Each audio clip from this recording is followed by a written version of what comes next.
Hey, welcome to the Christian Media Marketing Show. My name is John, and on behalf of Kavanaugh Media, thanks for hanging out with me today.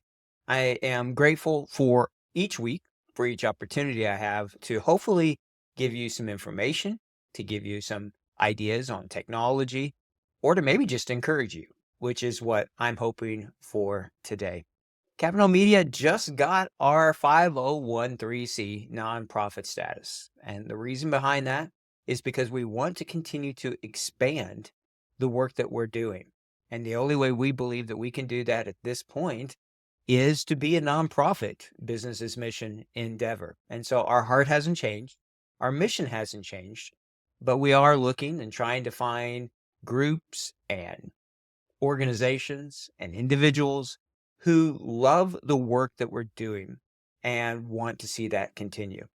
We're launching two new Discover Jesus initiatives here this week and then one next week as well. And it's exciting to see it because what is happening with these initiatives is that you have locals and you have missionary teams and churches all working together. They are doing the evangelism, they are doing the follow up, they're feeding back in then to the media creation. And it's exciting to see. And it's exciting to see how you have multiple organizations working together. That's Jesus's prayer in John 17, that we as Christians would be united, that we would share and love and encourage each other, and that the world would know that we are one because of our love. So today I want to spend just a few minutes here. And what I want to do is encourage you to be okay.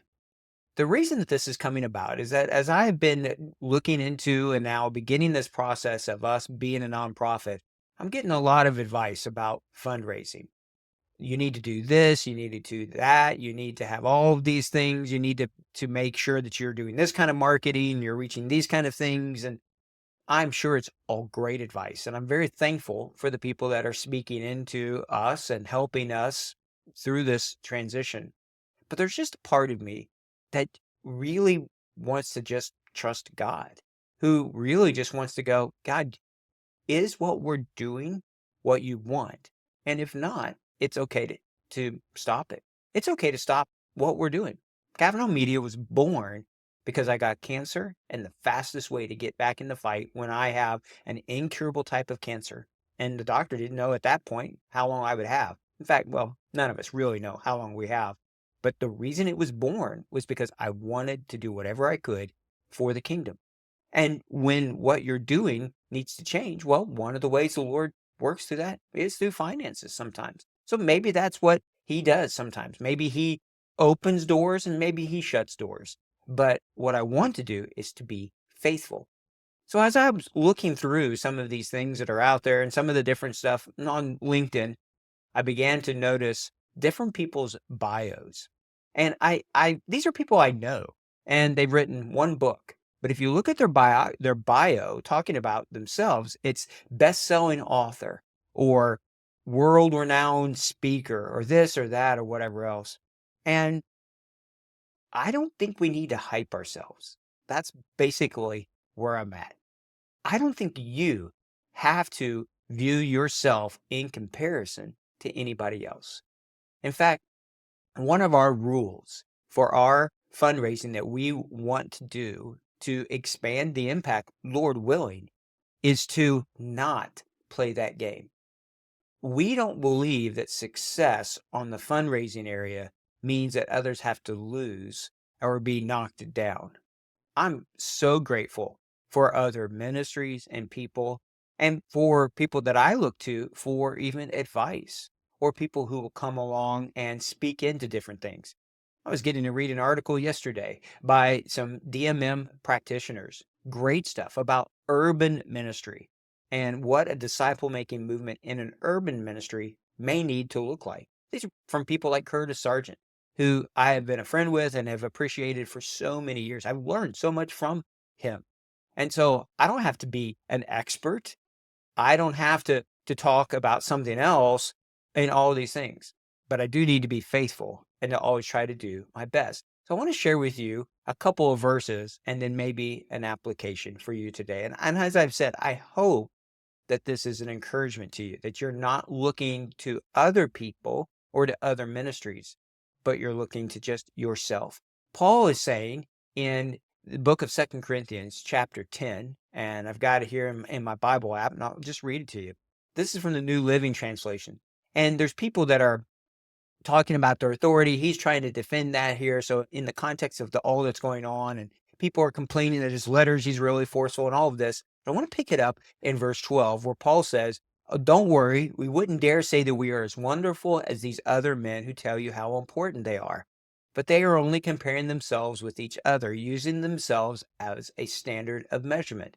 How ignorant. We will not boast about things done outside our area of authority. We will boast only about what has happened within the boundaries of the work God has given us, which includes our working for you. We are not reaching beyond these boundaries when we claim authority over you as if we have when we claim over you as if we have never visited you, for we were the first to travel all the way to Corinth with the good news of Christ." So Paul is saying here, listen, if I'm gonna brag, first of all, I'm not gonna sit here and boast, comparing myself to somebody else, but I am going to speak about the areas of responsibility, areas of authority. And this is a good training I learned from a friend of mine named Kylan several years ago, where it's this idea of area of concern and area of responsibility. We can be concerned about a lot of things, but it may not be our area of responsibility. So your ministry, what it is that you're doing, that is an area of responsibility. You could be concerned about a lot of other things, but the key is to lean into your area of responsibility and do that to the best of your ability. Paul, as well, in the book of Galatians, in chapter 6, is talking about this, and he's talking about our own work. All right. And so it's just such a great thing. The Galatians 6, we're harvesting what we plant, what you're doing, the seeds that you're putting out there. That's the harvest. And you're harvesting in weakness. It's a good thing because the Lord gets the praise. Here's what he says here in Galatians 6, verse 4 and on. Pay careful attention to your own work, for then you will get the satisfaction of a job well done, and you won't need to compare yourself to anyone else, for we are each responsible for our own conduct. That's the key thing here. It's okay to just be okay. It's okay for you to just do your best and to give it to the Lord. It's okay if you're not the world's best at something. It's okay if you're not world renowned.